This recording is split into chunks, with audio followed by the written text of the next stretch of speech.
Salah satu yang dibutuhkan oleh bangsa Indonesia saat ini adalah redraw map atau menarik gambar ulang peta nasional, bernegara dan berbangsa. Buat semacam BRI-nya Cina, Belt Road Initiative atau MAGA, Make America Great Again, yang aplikatif dan jangan normatif atau utopia. Misalnya kata adil makmur, musyawarah mufakat. Dua kata ini seakan hilang dalam prakteknya saat ini. Saat ini kita seakan tidak pernah bermusyawarah lagi. Kemufakatan hanya terjadi dengan menggunakan voting atau suara terbanyak. Kata adil makmur terpisah. Makmur tetapi tidak adil. Semua ini bisa dibenahi dengan cepat kalau kita mempunyai platform bernegara yang diawali dengan big vision, visi besar bangsa atau nation interest. Sekali lagi kita tanya ke kebanyakan orang nih ya, kita bertanya pertanyaan terbuka. Misalnya kita tanya kepada Pak Ojol, Pak Ojol, Indonesia ke depan mau kemana sih? Atau kita tanya, Bu Warteg, Indonesia ke depan mau kemana ya? Atau kita tanya, Pak dosen, seorang guru besar,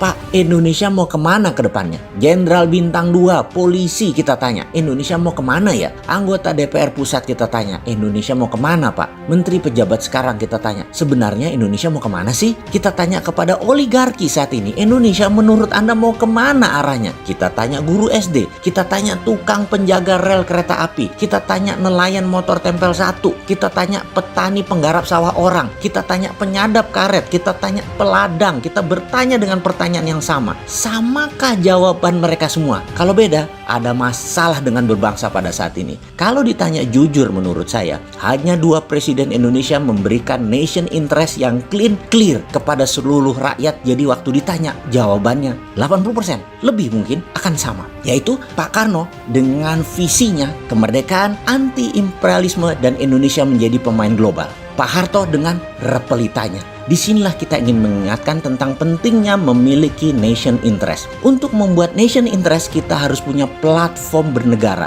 untuk melaksanakan PBNU, yaitu Pancasila, Bhinneka Tunggal Ika, NKRI berdaulat dan Undang-Undang 45. Kalau Tiongkok punya BRI, Belt and Road Initiative, kalau Trump punya MAGA, Make America Great Again, maka kita bangun 2 hal, yaitu ke dalam kita punya jalur rempah yang akan membuat adil makmur Nusantara, keluar kita bangun jalur metal atau jalur logam untuk kekuatan diplomasi dan kekuatan perang atau warfare sebagai pemain global atau global player. Maaf, lompat sebentar mumpung keingat. Kalau kita dapat mandat nih ya, maka Kementerian Pertahanan atau Defense Ministry akan kita ubah menjadi Kementerian Perang atau Ministry of War. Bukan DOD lagi atau Department of Defense, tapi Department of War. Menteri Perangnya sangar. Jabatan di bawahnya ada Panglima TNI dan Kapolri. Menteri ini adalah jabatan politik. Panglima TNI dan Kapolri adalah jabatan operasional. Trident Trisula ini akan menjadi kekuatan diplomatik yang sangat disegani di ASEAN dan wilayah Indo-Pasifik. Untuk kekuatan shadow-nya akan dibangun CIA-nya Indonesia di bawah kementerian ini, di mana BAIS dan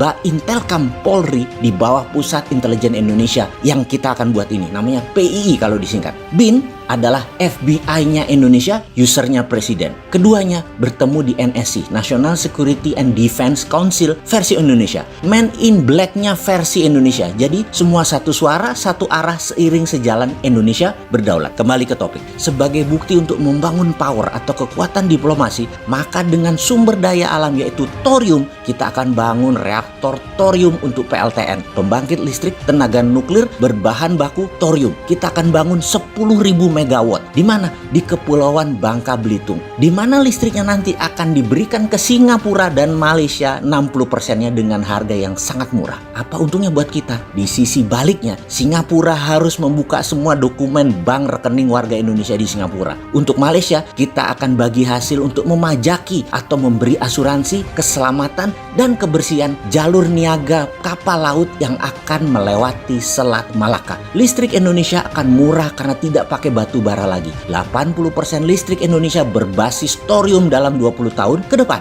Perusahaan tambang asing di Indonesia bukan lagi berdasarkan gross split, bukan lagi pakai KK atau kontrak karya, tetapi pakai kontrak produksi, dibayar negara. Dalam hal ini BUMNK atau SKK Minerba yang melakukannya. Dunia tambang ini hanya akan menambang untuk menyuplai domestik public market obligation, di mana kita punya industri turunan dari tambang mineral tadi, smelter sampai refining atau oxide, atau punya domestic supply chain, di mana hasil akhir seperti besi, baterai adalah milik perusahaan lokal. Kita tidak akan pernah lagi menjual tanah air seperti batu bara misalnya. Tidak ada lagi yang diekspor mentahan. Kita akan jadikan syngas atau metanol dan industri kimia turunan lainnya. Ini semua kalau dikerjakan akan membuat Indonesia menjadi negara kekuatan tawar tertinggi di dunia. Semoga kita tidak hanya mementingkan FDI, foreign direct investment asing ke Indonesia, sehingga melupakan kekuatan sendiri. Jujur, kita takut sumber daya alam kita habis bukan sebagai alat tawar,